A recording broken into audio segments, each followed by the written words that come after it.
It is January the 14th, 2026, and Tehran is burning. According to some sources, between the 12,000 to 20,000 people have been murdered by the regime so far. Mainstream media is silent. The protest began in late December 2025. Iranians have been living under the oppression ever since the mullahs came into the power. Religious persecution and executions have broken people from inside. The anger had to come out, and that happened.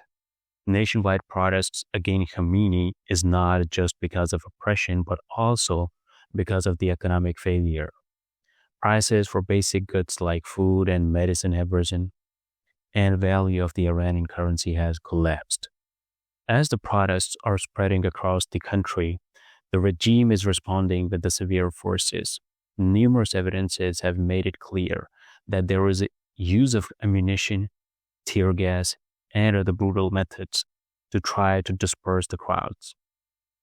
Hospitals, morgues, and eyewitnesses' accounts reported cases of protesters killed by gunfire.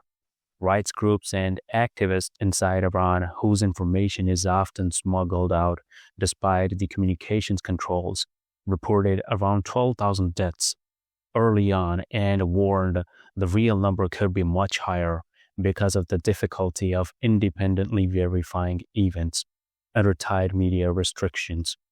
In attempts to control the narrative and slow the spread of information, the government imposed one of the most extensive internet blackouts in the Iranian history, starting in early January 2026. This blackout cut off access to the international news and social media for most of the population inside the country, leaving people dependent on very limited phone calls and a small number of smuggled satellite connections. The blackout made it hard to document and broadcast what was happening, and many analysts have described it as a deliberate effort to hide the scale of crackdown. Iranian state media initially played down the event and framed protesters as armed and terrorist groups to justify harsh responses, insisting that what was happening were isolated security incidents rather than widespread opposition.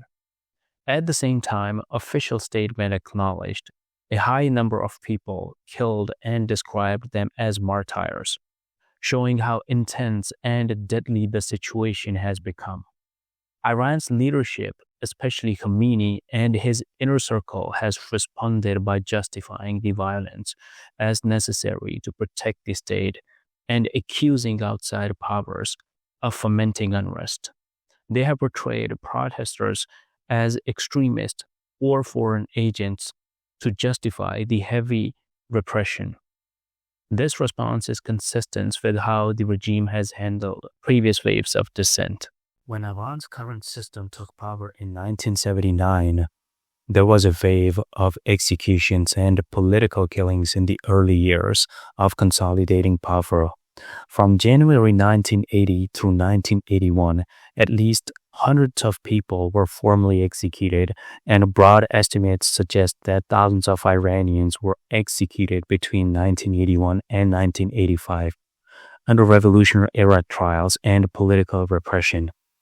In the late 1980s, particularly in 1988, the regime carried out mass executions of prisoners, most of them political prisoners, after a decree from the leadership.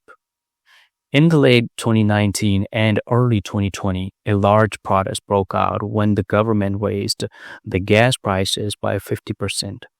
The security forces had shoot to kill order by the supreme leader. Around 1,000 people were killed, including women and children. Some sources report the number around 1,500. The Iranian government acknowledged some deaths but gave much lower figures initially. In the mid-2020, a parliamentary official cited by state media said about 230 people were killed during the unrest, including a small number of security personnel, while authorities otherwise hesitated to release a comprehensive toll The independent researchers and the right activists, meanwhile, noted that the death toll could be significantly higher.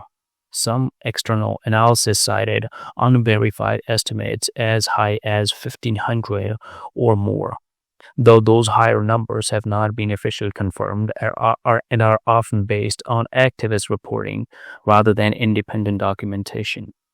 One particularly deadly episode during these protests is known as Mahashar Massacre in the southwestern city of Mahashar. Witnesses and media reports from the period describe security forces, including members of Iran's Islamic Revolutionary Guards, also known as IRGC, opening fire on protesters and people in marshlands around the city. Estimates of the fatalities they range widely, but credible accounts place the number of people killed in that locality between several dozens and well over 100 during a few days of intensified depression. In September 2022, a Kurdish woman named Mahsa Amini was visiting Tehran with her brother when she was stopped by Iran's morality police, a force tasked with enforcing the strict Islamic dress codes, especially the compulsory hijab that requires women to cover their hair in public. According to the eyewitnesses and the family accounts, she was detained simply for not wearing her headscarf, exactly as required.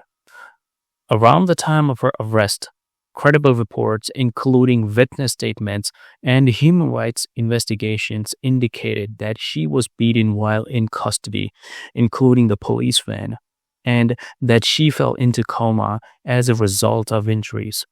Medical details are contested by Iranian authorities who claimed she died of unrelated health issues, but her family and independent observers said she died from trauma after being beaten by security forces. Besides, there is a footage of her being kicked by an officer on the bus while detained. Mahsa's death on September 16, 2022 ignited an immediate and massive reaction across Iran. What began as anger at one young woman's treatment quickly turned into the nationwide protests, because her killing symbolized much deeper grievances. Many Iranians, especially women and younger generations, frustrated with repression and inequality. They saw her death as evidence of the state that used violence to control the basic freedoms. At her funeral in Saqqez, where she was born, mourners began removing their headscarves and chanting "Woman, Life, Freedom," a slogan that spread rapidly to cities across the country and became the rallying cry of the movement. Mahsa's Kurdish name was Jina, which means life. Iran doesn't allow the Kurdish names, so it had to be Mahsa on the documents. People of Iran once again have risen. They see this as an opportunity to get rid of Khomeini regime and the oppression. President Trump has announced his support for the Iranians and assured them that help is on the way.